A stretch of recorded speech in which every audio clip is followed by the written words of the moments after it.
Olá, querida juventude de todo o Brasil, de várias partes do mundo que sempre estão conectados conosco, a paz do Senhor Jesus. Que prazer, que alegria, mais uma vez estarmos aqui juntos, unidos, para aprendermos da santa e preciosa Palavra de Deus. Sempre, sexta-feira, 8h30, você está aqui conectado para ouvir a Palavra do Senhor. Fala aí, Daniel. A paz do Senhor a todos, uma imensa alegria estarmos aqui mais uma sexta-feira para aprendermos mais a Palavra do Senhor. Hoje com um tema muito interessante, na lição 9, onde diz Filhos de Deus e Descendência de Abraão. Vai ser um tema muito interessante para a gente estar trazendo alguns pontos de discussão aqui. Muito bem. Então nós temos uma temática relevante, muito significante. Hoje, qual é o tema de hoje? Filhos de Deus e Descendência de Abraão. Filhos de Deus, descendência de Abraão. Então nós vamos tratar essa temática. Vamos começar orando. Pode orar, Daniel. Senhor meu Deus, Senhor meu Pai, muito obrigado, Senhor, por mais uma sexta-feira que estamos aqui para aprender mais a Tua Palavra, para aprender mais os Teus caminhos e os Teus desígnios para a nossa vida. Senhor Deus, usa o Teu servo, pastor Osiel, que estará nos ensinando, trazendo o Teu ensinamento a nós. Abre nosso coração para aprender mais de Ti, em nome de Jesus. Amém. Muito bem. Então vamos à nossa leitura.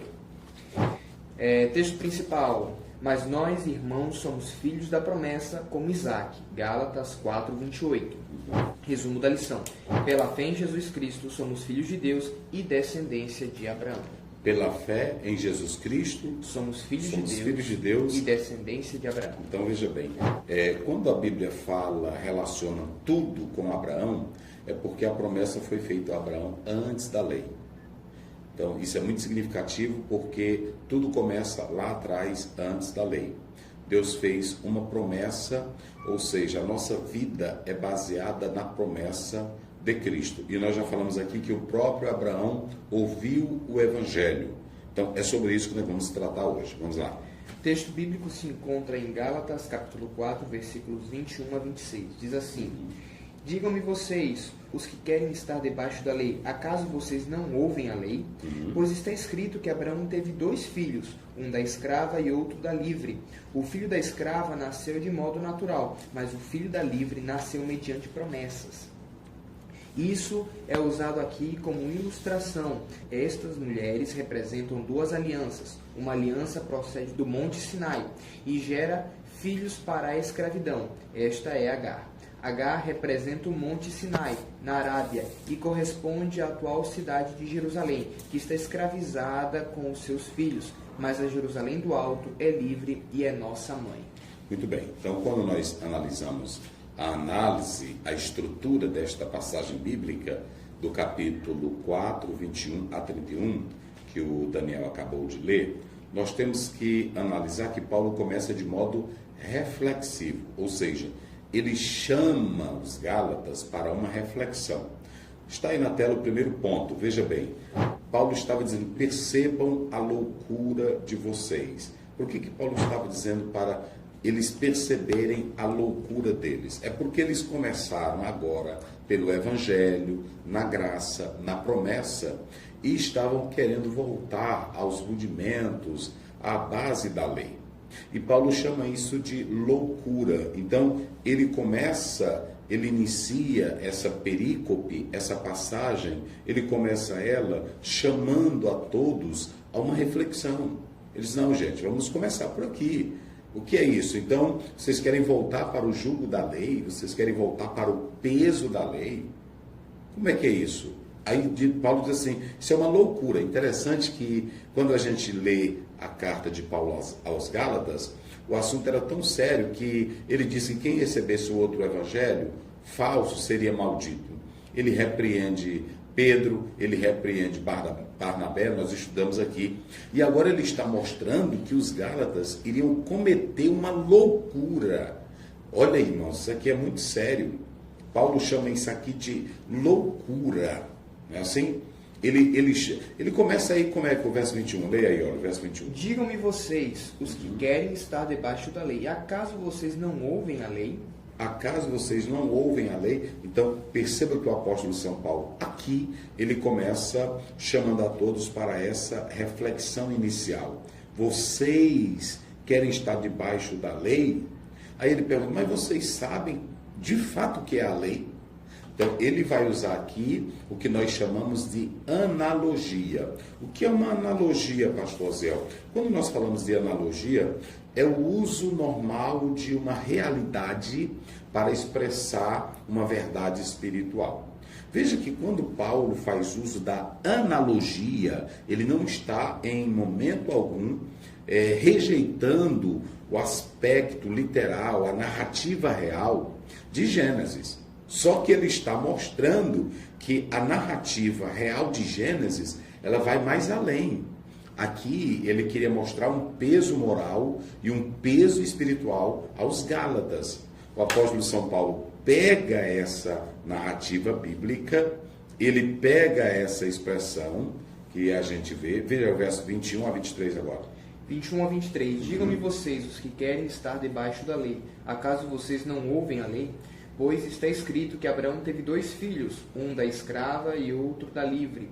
O filho da escrava nasceu de modo natural, mas o filho da livre nasceu mediante promessa. Então, ele pega esse expediente de Gênesis, que era uma narrativa real, literal, que aconteceu, e ele faz agora uma narrativa alegórica, não aquela alegoria de Orígenes, que, por exemplo, pegar e desprezar o texto literal e buscar um sentido mais profundo.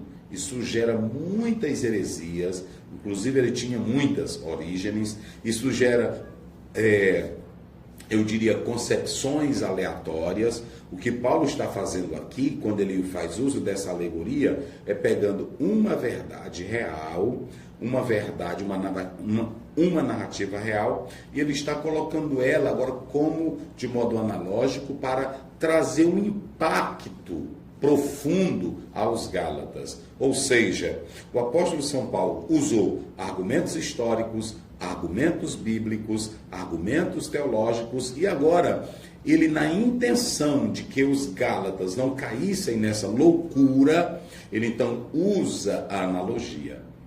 Diríamos assim, era o último recurso para poder despertar a consciência daqueles que tinham aceitado o Evangelho, aceitado a salvação pela fé em Cristo e agora queriam voltar à escravidão. Aí por isso que Paulo, olha o 21, olha o que ele diz no 21. Vamos lá. Digam-me vocês, os que querem estar debaixo da lei, acaso vocês não ouvem a lei? Ou seja, vocês falam da lei, querem voltar para a lei, isso é uma incoerência, mas vocês sabem o que é a lei? Ele usa um exemplo da própria cultura judaica para poder explicar. Para poder explicar. Meu Deus, é tipo o crente que tem o Evangelho, Jesus já libertou, Jesus já salvou, Jesus já deu a vida eterna e ele está procurando, primeiro, forçar o Evangelho, inventar coisas para o Evangelho, buscar mais arranjos para o Evangelho. Gente, tudo que Jesus já fez é o suficiente para a nossa salvação. O que basta agora é só eu obedecer, viver a palavra. É loucura, é loucura. Aí a gente acha isso aqui dos Gálatas, e veja bem, Daniel. Quem era o mestre aqui, quem era o professor e quem foi lá levar a palavra era Paulo. Não estou falando de qualquer um. Não estou falando de qualquer um. Quando você quer ser crente de verdade, que você recebe a palavra, pronto. Agora, quem não quer ser crente de verdade, pode ser iludido. Aí Paulo está dizendo, vocês não cometeram uma loucura, porque vocês saíram já da lei. Aí ele pega o caso interessante que o apóstolo São Paulo, quando ele usa a palavra lei, é claro que ele está abrangendo todo o Pentateuco, mas ele pega uma parte de Gênesis e faz essa narrativa.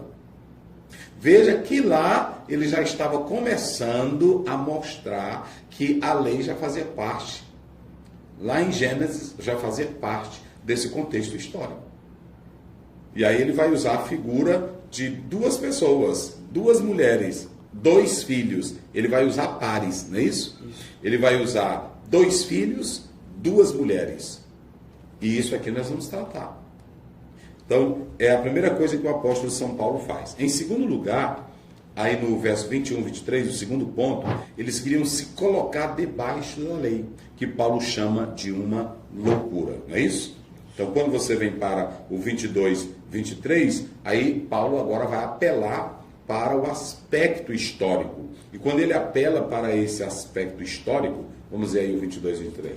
Pois está escrito que Abraão teve 2 filhos. Ó, primeiro, Abraão teve 2 filhos. 2 filhos, vamos lá. Quando ele fala de 2 filhos, o primeiro filho era de quem? Da escrava. Da escrava, que era quem? Agar. Agar. Então, o primeiro filho é da escrava Agar.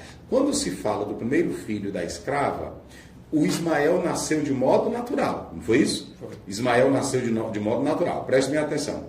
Ismael era filho de quem? Agar. Da escrava. Da escrava. Com quem? Com Abraão. Com Abraão. Preste bem atenção. Então, quem era a mãe de Ismael? Agar. Quem era o pai de Ismael? Abraão. Abraão. Pronto. Aí nós podemos observar o seguinte. O apóstolo São Paulo, ele está mostrando que o Ismael não é filho da promessa, é filho natural. Mas um natural que foi arranjado. Um natural que teve o esforço de Agar, ou melhor, de Sara, com uma cultura da época lá. Apesar de Deus não aprovar, mas a Sara valeu-se de uma cultura pecaminosa para arranjar ou para, no seu esforço, dar filhos a Abraão. E Abraão não questionou, Abraão ficou passivo, Abraão não reagiu. Então, nasce Ismael, filho de quem? De Agar. E Agar era o que na casa de Sara? Escrava. Era uma escrava. Então, Paulo está mostrando o seguinte: o que tem mais valor aos Gálatas? É ser filho da promessa ou ser filho da escrava? Ou ser filho de arranjo? Quer dizer que vocês precisam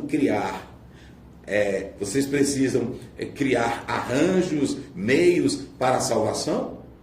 Ou vocês querem os esforços para serem salvos? Ou vocês querem viver a promessa? Só que aqui o Ismael nasceu como qualquer criança, sim ou não? Sim. Mesmo com arranjo, mas ele nasceu como filho natural. E ele era filho de quem? De Abraão. E quem era que tinha a promessa? Abraão. Abraão. Então, a primeira coisa que você vai ver aqui é que Ismael é filho de Agar. Mas ele representa a carne. Essa carne aqui é o esforço humano. Essa carne aqui é o arranjo humano. Aí temos o segundo filho. Que é o segundo filho? Isaac. Filho de quem? Filho de Sara. Agora, o Isaac nasceu através de uma intervenção divina.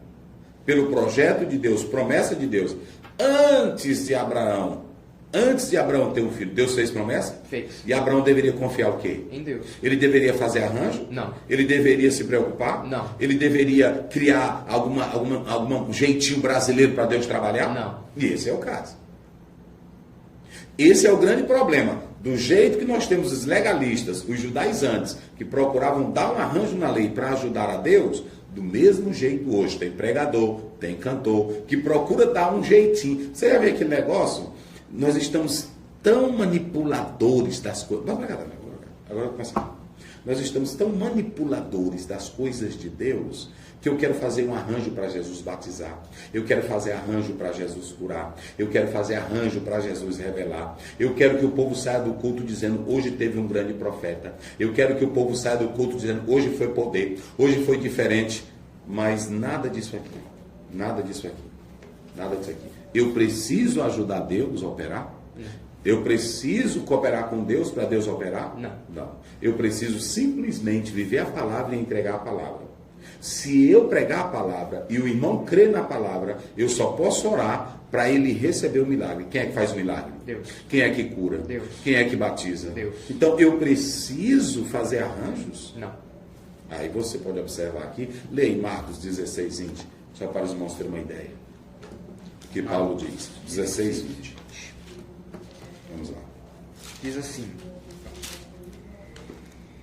então os discípulos saíram e pregaram por toda parte, e o Senhor cooperava com eles, confirmando-lhes as palavras com os sinais que acompanhavam. Como é? E então os discípulos saíram e pregaram por todas eles fizeram o quê? Pregaram por todas as partes. E depois? E o Senhor cooperava com eles, confirmando-lhes a palavra com os sinais que a acompanhavam. Cooperava porque eles pregavam. Aí o Senhor fazia sinais e maravilhas. Ora, se eu vou para um culto, eu vou para uma igreja, eu estou pregando, por exemplo, que Deus cura, que Deus liberta. Quem é que pode curar? Deus. No final eu posso fazer uma oração: Senhor, eu preguei a tua palavra sobre isto, mas cabe a ti curar. Agora eu ficar: vem cá, bota a mão, deixa eu soprar no ouvido. Quem está ouvindo aí? Fulano está ouvindo? É muito fácil manipular. Pois assim como a gente fala dos judaizantes, hoje nós temos líderes, nós temos pregadores, nós temos cantores, nós temos, entre aspas, avivalistas, que manipulam o povo, jogando água no povo, derrubando, fazendo o povo sorrir, manipuladores. Gente, pode ser americano, pode olhar para cá, Daniel, pode ser americano, pode ser quem for. Eu fico com a Bíblia. Todos esses homens que fazem isso são antibíblicos. Antibíblicos, falsos profetas, enganadores do povo. A minha missão é pregar. A minha missão é evangelizar. Quando você vê um homem fazendo show, espetáculo, botando mão, dizendo que está cheio de poder, derrubando gente, isso é show, gente. Isso é stand-up, isso é comédia. Vamos lá, 24, 25. 24, 25. Isso é usado aqui como ilustração. Estas mulheres representam... Isso é usado como ilustração, como analogia, como alegoria, ok? Porque Agar, se vocês analisarem, Paulo está usando a figura de Agar para representar o Monte Sinai. Que foi no Monte Sinai que eles ficaram com medo, foi no Monte Sinai que eles ficaram temerosos, foi no Monte Sinai que eles receberam a lei. E como eles receberam a lei, no Monte Sinai, essa mulher, Agar, ela era o quê? Escrava. São todas características de um escravo, né? Temeroso do seu senhor, tem que seguir as regras, senão ele é castigado. Todas são características. Só recebe liberdade se o senhor der a ele, não é assim? Sim. Porque o mal da escravidão, ela tira a identidade da pessoa, a autonomia da pessoa e a liberdade da pessoa. Não é isso? Então, a liberdade, quando ela é tolhida, antigamente, pela opressão dos homens na sua ganância, e em todo o processo histórico, eles começaram a escravizar os menos fortes, os que não tinham autoridade, eles se apossavam dos bens, escravizavam pessoas, colocavam para trabalhar para elas, tiravam a sua liberdade. Isso é escravidão. Por isso que Paulo está chamando de loucura, como é que Jesus traz no Evangelho da liberdade, da paz, da alegria, e lá vem o outro com o Evangelho de regras. Não, pode ter o Evangelho, mas vocês precisam se circuncidarem. Pode ter o Evangelho, mas vocês precisam viver na lei. Tem que fazer sacrifício. Tem que fazer sacrifício, tem que fazer isso. Aí Paulo disse, é loucura. Evangelho não é isso. Vamos lá. 24. Isso é usado aqui como ilustração. Estas mulheres representam duas alianças. Duas mulheres, duas alianças. Qual é a primeira aliança? Uma aliança procede do Monte Sinai e gera filhos para a escravidão. Esta é Agar. Isso. Agar representa o Monte Sinai na Arábia, que corresponde à atual cidade de Jerusalém, que está escravizada com os seus filhos. Que corresponde, se vocês analisarem, o judaísmo antigo, ele estava ligado à lei, não é isso? Mesmo a Jerusalém terrestre, porque ela representa essa Jerusalém. Então os judeus ficaram escravizados à lei. Agora, quando você vem para a segunda alegoria, que é Sara, ela representa quem? A Jerusalém livre. A Jerusalém celestial. E entenda bem, aqui não está se falando da Jerusalém de Apocalipse, capítulo 21, 22. Ali é o estado eterno. Essa Jerusalém aqui, na analogia de Paulo, é a liberdade em Cristo. É o evangelho em Cristo. É a nossa posição nas regiões celestiais. Então não confunda a Jerusalém do Apocalipse com essa Jerusalém. Aqui é uma Essa Jerusalém que Paulo estava falando em Sara representa liberdade, representa graça, representa agora a nova posição em Cristo. A Sara é livre porque o filho dela vem de onde? Da promessa. Da promessa. Então, nós temos aí os pares, nós temos dois filhos, Ismael, Isaac. Ismael representa o quê? O filho da escravidão. E o Isaac? O filho da promessa. Sara representa o quê? A promessa. E Agar representa o quê? A escrava. Então, esses pares mostram que há oposição ferrenha entre lei e graça, entre evangelho e lei. Então, verso 28 e 29, vamos lá. 28 e 29. Vocês, irmãos, são filhos da promessa, como Isaac. Naquele tempo, o filho nascido de modo natural perseguiu o filho nascido segundo o Espírito. Isso. O mesmo acontece agora. Aí Paulo está mostrando, olha, irmão, é muito claro. O apóstolo São Paulo, Jesus Cristo, todos foram perseguidos pelos legalistas. E aí a Bíblia diz que quando Ismael tinha aproximadamente 14 anos, alguns falam em 17, aí Ismael, o Isaac tinha 3, mas quando foi desmamado, o que o Ismael estava fazendo na festa lá? Estava implicando com ele. Implicando com ele, zombando dele, desfazendo dele. Porque era a lei se opondo o quê? A graça. A graça. Você vê que a H quer também confrontar a Sara. Então veja que aqui você tem o Paulo mostrando que sempre houve oposição entre a lei e a graça. E a graça. É a mesma coisa, a oposição entre a carne e o espírito. Então essas oposições, elas são salientadas por Paulo para mostrar que os judaizantes estavam se opondo ao Evangelho. Enquanto o Evangelho é liberdade, João 8,32, conhecereis a verdade vos libertará. Então, eles, o filho da H representava a oposição à promessa, que era o Isaac. Gênesis 21:9 diz assim: Sim. Sara, porém, viu que o filho de H, a egípcia, dera a Abraão, estava rindo de Isaac. Tá vendo? Ela zombando dele. Então veja que sempre houve o quê? Oposição. E o interessante é que a Bíblia mostra em Isaías 54, quando você lê, verso 1, nós não vamos ler aqui, mas quando você lê Isaías 54, verso 1, está falando que Israel, no plano de Deus, quando for no futuro, que se voltar para Cristo, será grandiosamente próspero. Vão multiplicar. Isso vai acontecer no milênio. Porém, agora Israel está estático, Israel está parado, Israel está imóvel. Por quê? Porque não viveu o Evangelho. Aí entrou em cena a igreja, que recebeu o Evangelho e se torna maior do que os judeus. Por quê? Está espalhando o Evangelho pelo mundo afora. Então, em quarto lugar, nós temos aí a outra Jerusalém. Nós temos a Jerusalém em H, que é a Jerusalém que depende da lei, depende do sacrifício, é escrava. Mas nós temos a nova Jerusalém em Sara, que é a Jerusalém da promessa, da liberdade, da graça, da multiplicação.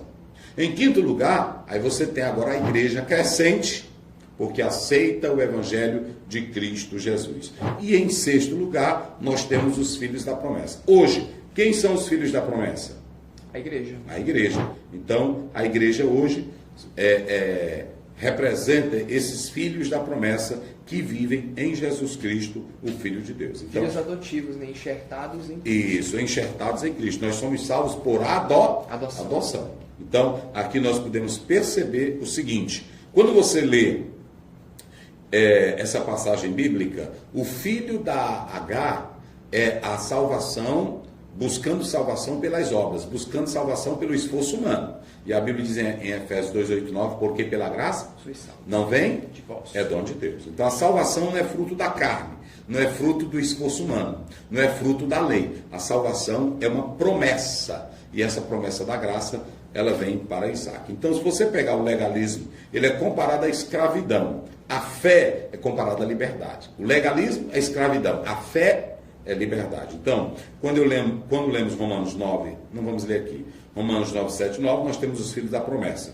Quando lemos João 8, 36, filhos da promessa. E Hebreus 12, 22, a Jerusalém celestial. Ok? Então, o que o pastor Zé, e o que isso aqui tem a ver com os crentes? O cristão precisa escolher viver ou entre a promessa ou então seguir o esforço humano. Quem é o esforço humano lá? A lei. A lei. Então, evangelho não é a tua força, evangelho não é o teu esforço. Evangelho é viver a promessa do evangelho. Não é um esforço da lei, não é um esforço da carne. Em segundo lugar, nós não podemos buscar a nossa justificação pelas obras, porque nós não somos justificados pelas obras da lei, e sim pela fé em Cristo Jesus. Também nós somos chamados à liberdade. Nós não somos chamados para um evangelho em escravidão. É por isso que Paulo diz: andai em espírito. Gálatas 5,16. E não cumprireis o quê? Os desígnios da carne. Pronto. Então, se você quer andar em liberdade, é viver o evangelho de Cristo Jesus. Resumo, Dalice. Filhos de Deus e descendência de Abraão. Lição 9. Introdução: Ismael e Isaac. Liberdade e escravidão. Isso. A. escravidão, perda da autonomia e identidade. B, liberdade, promessa de Deus. C, conscientes dessa realidade. Porque é muito importante que cada cristão e cada pastor entenda isso, que o Daniel está lendo aqui. O evangelho, gente, não é escravização, evangelho não é peso, evangelho não é medo, evangelho não é imposição, evangelho não é legalismo. Tem crente aí doente, eu tenho que fazer isso, eu tenho que fazer aquilo, eu tenho que viver assim. Evangelho não é isso, evangelho é liberdade. Tem muita gente criticando a nós, volta para cá, dizendo que tem muitos crentes doentes, muito oprimidos, mas tem mesmo. Sabe por quê? Porque estão pensando que o evangelho é pelo seu esforço, é pelas suas regras. Evangelho é liberdade. Evangelho é o sentimento da paz internalizado dentro de nós. Evangelho é tirar um peso. Jesus disse, meu jugo é suave, o meu fardo É leve. É leve, gente. Meu Deus, aí quanta escravização, escraviza o povo com comida, escraviza o povo com ambiente, escraviza o povo com normas. Vamos lá. O que a lei diz? Ser escravo e ser livre. No caminho das promessas de Deus, o Evangelho. O filho da promessa na ótica divina. As semelhanças de Ismael e Isaac. Isso, nós falamos aqui das semelhanças porque o Ismael era filho de quem? De Abraão. E o Isaac era filho de Também. quem? Mas Até um ponto aqui, filhos do mesmo pai. Mas eram filhos do mesmo? Do mesmo pai. Cresceram na mesma? Na mesma casa. Na mesma casa. Moravam na mesma? Na mesma casa. Agora eu pergunto, o Ismael era filho da promessa? Não. Tem gente que vive conosco, anda conosco, come conosco, diz que tem o mesmo pai, mas não é filho da promessa. Aparenta ter a mesma liberdade, mas não é filho da promessa. E se você pegar Mateus 25, a Bíblia diz que tinham as virgens prudentes e as virgens insensatas. Mas todas eram o quê? Virgens. Todas eram virgens. E todos estavam aguardando quem? O noivo. Então, a diferença está no azeite, está na vigilância, está na prudência. Até todas dormiram, não diz o texto? Sim. Pronto, mas a diferença está na vigilância, no cuidado. Quem está caminhando para o céu pode estar no meio de alguém que parece cristão de verdade, mas é o joio no meio do trigo. Vamos lá. As semelhanças, filhos do mesmo pai, moravam na mesma casa, foram circuncidados. Aí, tudo foi feito a mesma? A mesma coisa. Pronto. Aí, mães diferentes, Isaac nasceu da promessa, Ismael nasceu segundo a carne. Agora a questão é na promessa. O Ismael tinha o mesmo pai, não tinha? Tinha. Pronto. E o Isaac tinha o mesmo? O mesmo pai. Pronto. Ou seja, o Ismael e o Isaac tinham o mesmo pai, só não tinha a mesma mãe. Mas a diferença é que eles o Ismael era filho natural e o Isaac era filho do quê? Da promessa. Essa é a diferença. A questão, eu sou filho de Deus, mas tem promessa? Não é assim? Eu sou circuncidado, tem promessa? Eu sou americano, tem promessa? Eu sou judeu, tem promessa? Eu estou falando da promessa da salvação, porque o judeu também só vai ser salvo se acreditar em Jesus Cristo como filho de Deus. E essa promessa, Atos 2, 37, 38, é para todos. A promessa da salvação. Vamos lá. Letra E. Os males da escravidão. Tirar a autonomia, a liberdade, a identidade e os sonhos. Olha, isso é mesmo, pai. Pessoa que é escravo, né? Ele não tem sonhos, né? Ele não pensa por si só. Não pensa, não tem identidade, né?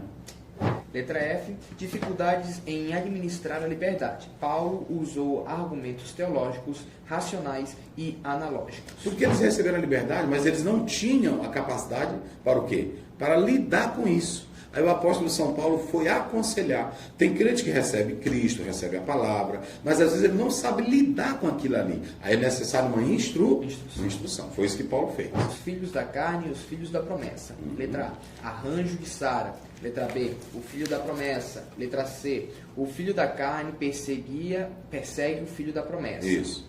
Todos tiveram maus papéis. Abraão, Sara, Agar e Ismael. Porque veja bem, Deus fez a promessa para Abraão, não fez? Sim. Abraão tinha que fazer o quê? Esperar. A Sara tinha que fazer o quê? Esperar. Mas aí não. Aí criaram um problema. Veja que todo tempo quem cria problema não é Deus. Quem é que cria problema? O homem. É o homem. Deus fez a promessa. Mas a promessa tinha um problema? Não. O problema estava em quem? No homem. Então todo problema está no homem. E um problema que dura até os dias de hoje nessa guerra no Oriente Médio. Desse conflito entre eles. Por causa do erro de quem? De um homem. Aí veja bem, nesse papel aí, porque não tem como não influenciar. Sem sombra de dúvida, começou o conflito. Lá vem. Entra Ismael na vida de Abraão, filho de quem? Da escrava. A escrava. Essa escrava vem de cultura diferente. ela já teve conflito com quem? Com a Sara. Aí, quando teve conflito com a Sara, aí nasceu Isaac. Aí quem foi que foi zombar de Isaac? O filho da escrava. Então a Sara já teve conflito com quem? Com o filho dela. Com Agar. Com Agar. E com o filho? Dela. E aí teve que jogar Abraão na jogada, porque o Abraão teve que despedir quem? Teve que despedir os dois. Teve que despedir os dois. Então veja que quando começa errado... Termina errado. Bota pra cá. Bota pra cá. Não começa errado. Casamento que começa errado... namoro que já começa errado... Termina errado. Termina errado. Todo namoro, se a moça começa a namorar... Ei, bota bem aqui, bota aqui. Bota aqui. A moça começa a namorar com um rapaz. E ele começa a trair ela no namoro. Vai traindo ela vai perdoando. Aí, de repente, eles começam a criticar. Ela também namora. Quando casarem, já perdeu o respeito. Começou errado? Termina errado. Termina errado. É tipo o crente, ele aceita Jesus Cristo, mas ele não tem a firmeza na palavra. Batista, universal, batista, Deus é amor, é reino de Deus, não sei aonde, Assembleia de Deus, aí não sei aonde. O que vai acontecer? Vai terminar errado. Vai terminar errado. Ou ele vai ficar frio, vai ficar dizendo, não, vamos congregar em casa. Por quê? Porque começa errado, termina errado. Tudo que começa errado termina errado. E observem bem, o erro de Abraão até hoje está onde? Está dando errado. Está dando errado. Aí errou quem? Errou Abraão. Abraão, Sara. porque Abraão errou porque ele não tinha promessa? Tinha. Ele tinha entendido para Sara, ele não questionou Sara. Ele disse, não, Sara, nós não vamos entrar nesse costume aí. Ele não exerceu o papel dele de patriarca. Não exerceu. De confiar na promessa, não é assim? Sim. Depois entrou o papel de quem? Sara. Errado? A Sara. Não, Abraão, deita com ela. Aí pronto. Aí ela vai pagar caro. Por quê? Entra agora Agar, fazendo o quê? Desfazendo dela. Não é assim? Sim. Não obedecendo à sua senhora. Aí agora vem o filho. E o filho, o problema veio agora para onde? Para o filho do... Começou errado e estava dando? Errado. E até hoje está como? Está dando errado. Ei, comerciante, se tu começa com propina, vou logo te dizer, amanhã vai dar errado. Ei, deputado, bota pra cá. Deputado, começou com mentira, com mentirinha, vai dar tudo errado, não vai dar nada certo. Pregador, tu começa com mentira, explorando as coisas, amanhã, aí tem, o pregador fulano de tal caiu, meu Deus, foi o grande homem de Deus, era só aparência. Não é assim? Nasceu no começo. Foi desde o começo. Nasceu na casa de Abraão, não é assim? Nasceu de modo natural, Ismael, não foi assim? Sim.